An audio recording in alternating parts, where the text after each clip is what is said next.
ಇವತ್ತಿನ ವಿಶೇಷ ವರದಿಯಲ್ಲಿ ರಾಜ್ಯದಲ್ಲಿ ನಡೆದಿರುವಂತಹ ಪ್ರಮುಖ 3 ಸುದ್ದಿಗಳನ್ನ ನಿಮಗೆ ಹೊತ್ತು ತಂದಿದ್ದೀವಿ. ಮೊದಲನೇದು, ಬಿಜೆಪಿ ರಾಜ್ಯಾಧ್ಯಕ್ಷರಾಗಿರುವ BY ವಿಜಯೇಂದ್ರ ಅವರು ದೆಹಲಿಗೆ ಭೇಟಿ ಕೊಟ್ಟಿದ್ದು, ಅಲ್ಲಿ ಯತ್ನಾಳ್ ಹಾಗೇನೆ ಅವರ ಟೀಮ್ ಮೇಲೆ ಕಂಪ್ಲೇಂಟ್ ಅನ್ನ ಕೊಟ್ಟಿದ್ದಾರೆ ಅನ್ನೋದು. ಎರಡನೇದು, ಸಿಎಂ ಸಿದ್ದರಾಮಯ್ಯ ಅವರು ದೆಹಲಿಯಲ್ಲಿ ಕೂತ್ಕೊಂಡು ಯಾವ ರೀತಿಯಾಗಿ ರಣತಂತ್ರವನ್ನ ಹೆಣೆದಿದ್ದಾರೆ ಅನ್ನೋದು.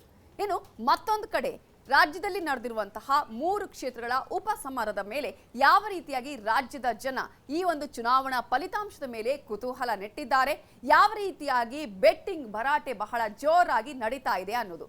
ಈ 3 ಸುದ್ದಿಗಳಿಗೆ ಸಂಬಂಧಪಟ್ಟ ಹಾಗೆ ಒಂದೊಂದಾಗಿ ಮಾಹಿತಿಯನ್ನ ಕೊಡ್ತಾ ಹೋಗ್ತೀವಿ ಇವತ್ತಿನ ವಿಶೇಷ ವರದಿಯಲ್ಲಿ.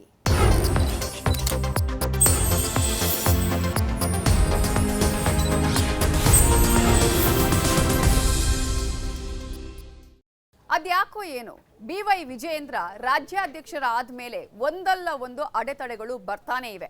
ಅದರಲ್ಲೂ ಯತ್ನಾಳ್ ಅವರಂತೂ ತಮ್ಮದೇ ಆದಂತಹ ಪರ್ಯಾಯ ಟೀಮ್ ಅನ್ನ ಕಟ್ಕೊಂಡು BY ವಿಜಯೇಂದ್ರ ಅವರಿಗೆ ಸೆಡ್ಡು ಹೊಡೆದಿದ್ದಾರೆ. ಇದೀಗ ಈ ವಿಚಾರ ದೆಹಲಿ ಮಟ್ಟಕ್ಕೂ ಹೋಗಿದೆ. ಹಾಗಾದ್ರೆ ದೆಹಲಿಯಲ್ಲಿ ಏನೆಲ್ಲ ಆಗಿದೆ ಅನ್ನೋದರ ಜೊತೆಗೆ ಈಗಾಗಲೇ ಯತ್ನಾಳ್ ಅವರ ಮೇಲೆ ಬಿಜೆಪಿ ರಾಜ್ಯಾಧ್ಯಕ್ಷ BY ವಿಜಯೇಂದ್ರ ದೂರನ್ನು ಕೊಟ್ಟಿದ್ದಾರೆ ಅಂತ ಹೇಳಲಾಗಿದೆ. ಡಿಸೆಂಬರ್ ಆದಮೇಲೆ 5-6 ಬಾಗಿಲುಗಳು ಏನಿದೆ ಅದು ಒಂದೇ ಬಾಗಿಲಾಗ್ತದೆ, ಬೇರೆ ಬಾಗಿಲು ಮುಚ್ಚತಕ್ಕಂಥ ಕೆಲಸ ಆಗುತ್ತೆ. ಡಿಸೆಂಬರ್ ಆದ್ಮೇಲೆ ಗೊತ್ತಾಗುತ್ತೆ. ಅದು ಒಂದು. ಎರಡನೇದು, ವಕ್ಫ್ ವಿಚಾರದಲ್ಲಿ ವಿಜೇಂದ್ರನನ್ನ ಎಲ್ಲ ಪಕ್ಷದ ಹಿರಿಯರು ರಾಜ್ಯದ ಅಧ್ಯಕ್ಷ ಒಂದು ಜವಾಬ್ದಾರಿ ನೀಡಿದ್ದಾರೆ, ಪಕ್ಷ ಸಂಘಟನೆ ಮಾಡೋದಕ್ಕೋಸ್ಕರ ನೀಡಿದ್ದಾರೆ.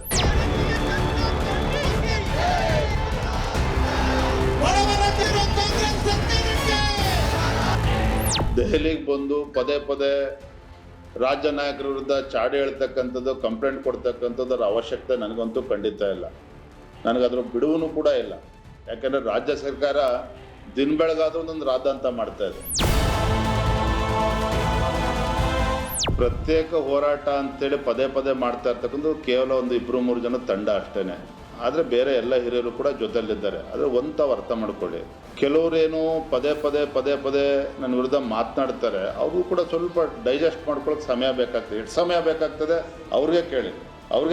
ಆದರೆ ನನಗೆ ಅದ್ರ ಬಗ್ಗೆ ನನ್ನ ಹತ್ರ ಉತ್ತರ ಇಲ್ಲ. ಆದರೆ ನಾನೊಬ್ಬ ರಾಜ್ಯದ ಅಧ್ಯಕ್ಷನಾಗಿ ನನ್ನ ಜವಾಬ್ದಾರಿ, ನನ್ನ ಕರ್ತವ್ಯನೂ ಕೂಡ ಇದೆ. ವಿಜೇಂದ್ರ ಬಗ್ಗೆ ದೂರ ಹೇಳಬೇಕು ಅಂತಂದರೆ, ದೆಹಲಿಗೆ ಬರಬೇಕು ಅಂತೇಳಿ ಅದು ತಡೆಯೋದಕ್ಕೆ ನಾನು ಸಾಧ್ಯ ಇಲ್ಲ. ಯಾರು ಬೇಕಾದರೂ ಅವರ ಅಭಿಪ್ರಾಯಗಳನ್ನು ದೆಹಲಿಗೆ ಬಂದು ತಿಳಿಸ್ಬೋದು, ಬೆಂಗಳೂರಿನವ್ರು ಕೂಡ ತಿಳಿಸ್ಬೋದು. ಅದ್ರ ಬಗ್ಗೆ ನಾನು ತಲೆ ಕೆಡಿಸ್ಕೊಳ್ಳೋದಿಲ್ಲ. ಅದರ ಬದಲಾಗಿ ನಾಗಲೇ ಹೇಳಿದಾಗ ಎಲ್ಲರನ್ನೂ ಕೂಡ ವಿಶ್ವಾಸಕ್ಕೆ ತೆಗೆದುಕೊಂಡು ಹೋಗ್ತಕ್ಕಂಥ ಕೆಲಸ ಫ್ರಮ್ ದ ಡೇ 1 ಮಾಡ್ತದೆ, ಇನ್ನೂ ಕೂಡ ಮಾಡ್ತದೆ. ವಿಜಯೇಂದ್ರ ಮತ್ತು ಯತ್ನಾಳ್ ನಡುವಿನ ಸಮರ ಇಂದು ನಿನ್ನೆಯದ್ದಲ್ಲ. BS ಯಡಿಯೂರಪ್ಪನವರು ಸಿಎಂ ಆಗಿದ್ದಾಗಿಂದಲೂ ಯತ್ನಾಳ್ ಗುಡುಗುತ್ತಲೇ ಬಂದಿದ್ರು. BSY ಅವರನ್ನು ನೇರವಾಗಿಯೇ ಟಾರ್ಗೆಟ್ ಮಾಡಿ ಕಟುವಾಗಿ ಮಾತಿನ ಚಾಟಿ ಬೀಸುತ್ತಿದ್ದ ಯತ್ನಾಳ್ ಈಗ BY ವಿಜಯೇಂದ್ರ ಅವರಿಗೆ ನುಂಗಲಾರದ ತುತ್ತಾಗಿ ಪರಿಣಮಿಸಿದ್ದಾರೆ. ವಿಜಯೇಂದ್ರ ಅವರು ಬಿಜೆಪಿ ರಾಜ್ಯಾಧ್ಯಕ್ಷ ಆದಾಗಿಂದಲೂ ಯತ್ನಾಳ್ ಇನ್ನಷ್ಟು ಕುದಿಯೋದಕ್ಕೆ ಶುರು ಮಾಡಿದ್ರು. ಇಷ್ಟು ಸಾಲದು ಅಂತ ಭಿನ್ನರ ತಂಡವನ್ನೇ ಕಟ್ಟಿಕೊಂಡು ವಿಜಯೇಂದ್ರಗೆ ಸೆಡ್ಡು ಹೊಡೆದೇ ಬಿಟ್ಟಿದ್ರು. ಆಡಳಿತ ಪಕ್ಷದ ವಿರುದ್ಧದ ಹೋರಾಟದಲ್ಲೂ ಯತ್ನಾಳ್ ಮತ್ತು ವಿಜಯೇಂದ್ರ ಇಬ್ಬರದ್ದು ಭಿನ್ನ ಹೋರಾಟಗಳೇ. ವಿಜಯೇಂದ್ರ ಒಂದು ಕಡೆ ಹೋರಾಟ ಮಾಡಿದ್ರೆ, ಯತ್ನಾಳ್ ತಮ್ಮದೇ ಆದ ಭಿನ್ನರ ತಂಡವನ್ನ ಕಟ್ಟಿಕೊಂಡು ಮತ್ತೊಂದು ಕಡೆ ಪ್ರತಿಭಟನೆಗೆ ಇಳಿತಿದ್ರು. ಅದರಲ್ಲೂ ವಾಲ್ಮೀಕಿ ಹಗರಣದ ಹೋರಾಟದಲ್ಲಿ ಯತ್ನಾಳ್, ರಮೇಶ್ ಜಾರಕಿಹೊಳಿ ಸೇರಿದಂತೆ ಉತ್ತರದ ನಾಯಕರೇ ಮುಂಚೂಣಿಯಲ್ಲಿದ್ದರೆ, ವಿಜಯೇಂದ್ರ ಮಾತ್ರ ಉತ್ತರದ ಕಡೆ ತಲೆ ಹಾಕಲೂ ಇಲ್ಲ. ಇತ್ತ ವಿಜಯೇಂದ್ರ ಪ್ರತಿಭಟನೆ ಹೋರಾಟ ಮಾಡ್ತಿದ್ದ ಕಡೆಗೆ ಯತ್ನಾಳ್ ಆಗ್ಲಿ ರಮೇಶ್ ಜಾರಕಿಹೊಳಿ ಆಗ್ಲಿ ಕಾಣಿಸಲೇ ಇಲ್ಲ. ಹೀಗೆ ಭಿನ್ನ ದಾರಿಯಲ್ಲಿ ಸಾಗಿದ ಕಮಲ ಕಲಿಗಳ ನಡುವೆ ಇನ್ನಷ್ಟು ಬಿರುಕು ಮೂಡಿತ್ತು ವಕ್ಫ್ ಹೋರಾಟದ ಟೈಮಲ್ಲಿ.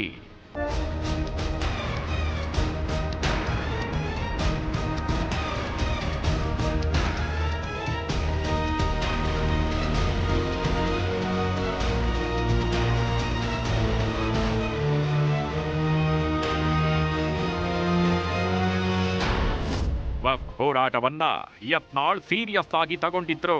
ಹಗಲು ರಾತ್ರಿ ಅನ್ನದೇ ಧರಣಿಯಲ್ಲೂ ಕೂತ್ಕೊಂಡಿದ್ರು. ಯತ್ನಾಳ್ ಹೋರಾಟದಲ್ಲಿ ಕೇಂದ್ರ ಸಚಿವೆ ಶೋಭಾ ಕರಂದ್ಲಾಜೆ ಅವರು ಪಾಲ್ಗೊಂಡಿದ್ದರು. ಒಂದು ಕಾಲದಲ್ಲಿ BSY ಬಣದಲ್ಲಿ ಗುರುತಿಸಿಕೊಂಡಿದ್ದ ಶೋಭಾ ಕರಂದ್ಲಾಜೆ ಯತ್ನಾಳ್ ಬಣ ಸೇರಿದ್ದು ವಿಜಯೇಂದ್ರಗೂ ಸಿಟ್ಟು ತರಿಸಿತ್ತು. ಹೀಗೆ ಯತ್ನಾಳ್ ಬಣ ದಿನದಿಂದ ದಿನಕ್ಕೆ ಭಿನ್ನರನ್ನ ಒಗ್ಗೂಡಿಸಿಕೊಂಡು ವಿಜಯೇಂದ್ರ ವಿರುದ್ಧವೇ ಸಮರಕ್ಕೆ ಇಳಿಯೋಕೆ ಸಿದ್ಧವಾದ್ರು. ಎಷ್ಟು ಹೇಳಿದ್ರೂ ಕೇಳದೇ ಇದ್ದಾಗ ಕೊನೆಗೆ ದಿಲ್ಲಿಗೆ ಬಂದು ಹೈಕಮಾಂಡ್ ಮುಂದೆಯೂ ಅವಲತ್ತುಕೊಂಡಿದ್ರು.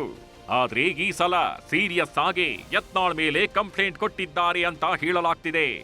ನೀವು ಸ್ಟ್ರಿಕ್ಟ್ ಆಕ್ಷನ್ ತಗೊಳ್ದೇ ಇದ್ರೆ ಪಕ್ಷಕ್ಕೆ ಸಮಸ್ಯೆ ಆಗುತ್ತೆ ಅಂತಾನು ವಿಜಯೇಂದ್ರ ಹೈಕಮಾಂಡ್ ಮುಂದೆ ಕಡ್ಡಿ ತುಂಡು ಮಾಡಿದಂತೆ ಹೇಳಿದ್ದಾರಂತೆ. ಅಷ್ಟಕ್ಕೂ ಯತ್ನಾಳ್ ಟೀಮಿನ ವಿರುದ್ಧ ವಿಜಯೇಂದ್ರ ಹೈಕಮಾಂಡ್ ನಾಯಕರ ಮುಂದೆ ಏನಂತ ದೂರಿದ್ದಾರೆ ಗೊತ್ತಾ? ನಂಬರ್ 1, ರೆಬೆಲ್ಸ್ ಪ್ರತ್ಯೇಕ ಹೋರಾಟಕ್ಕೆ ಬ್ರೇಕ್ ಹಾಕಿ. ನಂಬರ್ 2, ಯತ್ನಾಳ್ ಟೀಮ್ ಪಕ್ಷದ ಶಿಸ್ತು ಉಲ್ಲಂಘಿಸುತ್ತಿದೆ. ನಂಬರ್ 3, ಕಾಂಗ್ರೆಸ್ ನಾಯಕರಿಗೆ ಇದು ಅಸ್ತ್ರವಾಗುತ್ತಿದೆ. ನಂಬರ್ 4, ವಕ್ಫ್ ಹೋರಾಟದ ಉದ್ದೇಶ ಈಡೇರೋದಿಲ್ಲ. ನಂಬರ್ 5, ಕಾಂಗ್ರೆಸ್ ವಿರುದ್ಧ ಸಾಲು ಸಾಲು ಆರೋಪಗಳಿವೆ. ನಂಬರ್ 6, ಒಗ್ಗಟ್ಟಾಗಿ ಸರ್ಕಾರದ ವಿರುದ್ಧ ಧ್ವನಿ ಎತ್ತಬೇಕಿದೆ. ನಂಬರ್ 7, ಪ್ರತ್ಯೇಕ ಹೋರಾಟ ಮಾಡಿದ್ರೆ ಫಲ ನೀಡೋದಿಲ್ಲ. ನಂಬರ್ 8, ಬೆಳಗಾವಿ ಅಧಿವೇಶನದಲ್ಲಿ ಗಟ್ಟಿ ಧ್ವನಿ ಎತ್ತಬೇಕಿದೆ. ನಂಬರ್ 9, ವೈಯಕ್ತಿಕ ಜಿದ್ದು ಪಕ್ಷಕ್ಕೆ ಡ್ಯಾಮೇಜ್ ಆಗಬಾರದು. ನಂಬರ್ 10, ಯತ್ನಾಳ್ ಮತ್ತು ಟೀಮ್ಗೆ ಸಂದೇಶ ರವಾನಿಸಿ. ಹೀಗಂತ ಹೈಕಮಾಂಡ್ ನಾಯಕರ ಮುಂದೆ ವಿಜಯೇಂದ್ರ ದೂರಿದ್ದಾರೆ ಅಂತ ಹೇಳಲಾಗ್ತಾಗಿದೆ. ಆರಂಭದಲ್ಲಿ ಯತ್ನಾಳ್ ಒಬ್ಬರೇ ವಿಜಯೇಂದ್ರ ವಿರುದ್ಧ ಗುಡುಕ್ತಿದ್ರು. ಆದ್ರೆ ನಿಧಾನವಾಗಿ ಯತ್ನಾಳ್ ಭಿನ್ನರೆಲ್ಲರನ್ನ ಒಗ್ಗೂಡಿಸೋದಕ್ಕೆ ಆರಂಭಿಸಿದ್ರು. ಯತ್ನಾಳ್ ಟೀಮಿಗೆ ಬೆಳಗಾವಿಯ ಸಾಹುಕಾರ್ ರಮೇಶ್ ಜಾರಕಿಹೊಳಿ ಜಾಯ್ನ್ ಆಗಿದ್ರು. ಮೈಸೂರಿನ ಮಾಜಿ ಸಂಸದ ಪ್ರತಾಪ್ ಸಿಂಹ ಕೂಡ ಯತ್ನಾಳ್ ಟೀಮ್ ಸೇರಿದ್ರು. ಕುಮಾರ್ ಬಂಗಾರಪ್ಪ ಕೂಡ ಯತ್ನಾಳ್ ಟೀಮಿನ ಭಾಗವಾದ್ರು. ಹೀಗೆ ದಿನದಿಂದ ದಿನಕ್ಕೆ ಯತ್ನಾಳ್ ಟೀಮು ಬೆಳೆಯೋದಕ್ಕೆ ಶುರುವಾಗಿತ್ತು.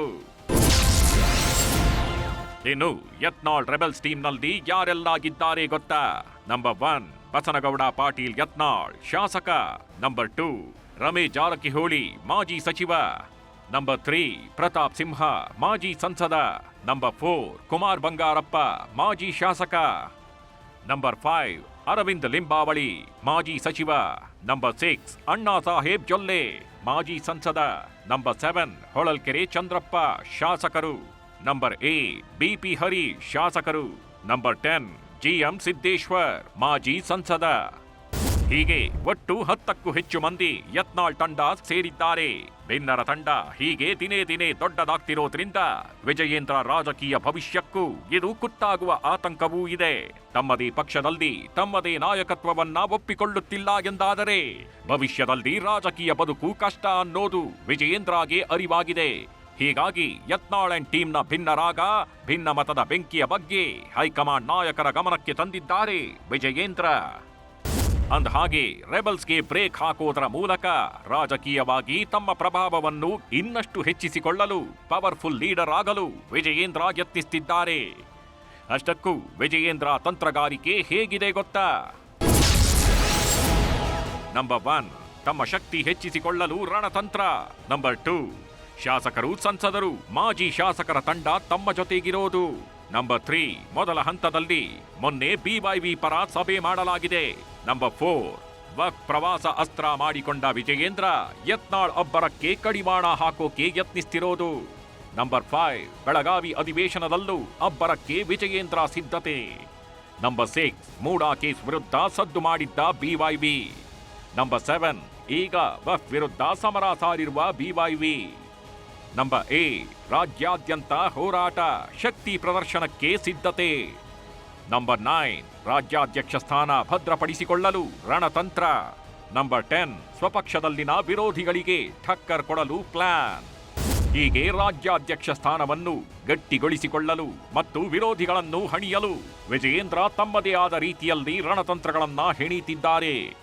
ಅದರ ಭಾಗವಾಗಿ ಬಿಜೆಪಿಯ ಮಾಜಿ ಶಾಸಕರು, ಹಾಲಿ ಶಾಸಕರು, ಸಂಸದರು, ಮಾಜಿ ಸಂಸದರು ಸೇರಿದಂತೆ ಎಲ್ಲರನ್ನೂ ವಿಶ್ವಾಸಕ್ಕೆ ತೆಗೆದುಕೊಳ್ಳಲು ಯತ್ನಿಸುತ್ತಿದ್ದಾರೆ. ಆದರೆ ವಿಜಯೇಂದ್ರ ವಿರುದ್ಧ ಆಲ್ರೆಡಿ ಸಮರಕ್ಕೆ ಇಳಿದಿರೋ ಭಿನ್ನರ ತಂಡ ತಮ್ಮದೇ ಆದ ತಿರುಮಂತ್ರವನ್ನ ಹಾಕ್ತಿದ್ದಾರೆ. ರೆಬೆಲ್ ಸೈಲೆಂಟ್ ಆಗಿದ್ಕೊಂಡು ಏನೆಲ್ಲ ಮಾಡ್ತಿದ್ದಾರೆ ಗೊತ್ತಾ? ನಂಬರ್ 1, ವಿಜಯೇಂದ್ರರನ್ನ ಕಟ್ಟಿ ಹಾಕಲು ತಂತ್ರಗಾರಿಕೆ. ನಂಬರ್ 2, ವಿಜಯೇಂದ್ರ ವಿರೋಧಿಗಳ ಬಣ ಒಗ್ಗೂಡಿಕೆ. ನಂಬರ್ 3, ವಕ್ಫ್ ಹೋರಾಟದ ಮೂಲಕ ಶಕ್ತಿ ಹೆಚ್ಚಿಸಿಕೊಳ್ಳೋದು. ನಂಬರ್ 4, ವಕ್ಫ್ ಆಸ್ತಿ ರಾಷ್ಟ್ರೀಕರಣಕ್ಕೆ ಒತ್ತಾಯಿಸಿ ಪ್ರಧಾನಿಗೆ ಪತ್ರ. ನಂಬರ್ 5 ಹೈಕಮಾಂಡ್ ಗಮನ ಸೆಳೆಯುತ್ತಿರುವ ಯತ್ನಾಳ್. ನಂಬರ್ 6 ಪ್ರಧಾನಿ ಕಾರ್ಯಾಲಯದಿಂದ ಸ್ವೀಕೃತಿ ಪತ್ರ ರವಾನೆ. ನಂಬರ್ 7 ವಿಜಯಪುರದಲ್ಲಿ ಅಹೋರಾತ್ರಿ ಧರಣಿ ನಡೆಸಿದ ಯತ್ನಾಳ್. ನಂಬರ್ 8 ಜೆಪಿಸಿ ಅಧ್ಯಕ್ಷರೇ ವಿಜಯಪುರಕ್ಕೆ ಆಗಮಿಸಿದ್ದರು. ನಂಬರ್ 9 ಸಂತ್ರಸ್ತ ರೈತರ ಅಹವಾಲು ಆಲಿಸಿದ್ದರು ಜೆಪಿಸಿ ಅಧ್ಯಕ್ಷ. ನಂಬರ್ 10 ಹೈಕಮಾಂಡ್ ಗಮನ ಸೆಳೆಯಲು ಯತ್ನ. ಹೀಗೆ ಯತ್ನಾಳ್ ವಕ್ಫ್ ಹೋರಾಟ ಮೂಲಕ ತಮ್ಮ ಶಕ್ತಿ ವೃದ್ಧಿಸಿಕೊಳ್ಳೋದಕ್ಕೆ ಯತ್ನಿಸುತ್ತಿದ್ದಾರೆ. ಆದ್ರೆ ರಾಜ್ಯಾಧ್ಯಕ್ಷ ಪಟ್ಟದಲ್ಲಿರೋದು ವಿಜಯೇಂದ್ರ ಆಗಿರೋದ್ರಿಂದ ಎಲ್ಲ ಹೋರಾಟವು ತನ್ನ ನೇತೃತ್ವದಲ್ಲೇ ನಡೀಬೇಕು, ತಮ್ಮ ಮಾರ್ಗದರ್ಶನದಲ್ಲೇ ಆಗಬೇಕು, ಮತ್ತೊಂದು ಬಣ ಅದರ ಕ್ರೆಡಿಟ್ ತಗೊಳ್ಳಬಾರದು ಅನ್ನೋ ಉದ್ದೇಶ. ಇದೇ ಕಾರಣಕ್ಕೆ ಆಲ್ರೆಡಿ ಯತ್ನಾಳ್ ವಿರುದ್ಧ ಹೈಕಮಾಂಡಿಗೆ ದೂರಿರೋ ವಿಜಯೇಂದ್ರ ಡಿಸೆಂಬರ್ನಲ್ಲಿ ಯತ್ನಾಳ್ ಅಬ್ಬರಕ್ಕೆ ಕಡಿವಾಣ ಬೀಳಬಹುದು ಅನ್ನೋ ಲೆಕ್ಕಾಚಾರದಲ್ಲಿದ್ದಾರೆ. ಆದ್ರೆ ಯತ್ನಾಳ್ ಸೈಲೆಂಟ್ ಆಗ್ತಾರಾ?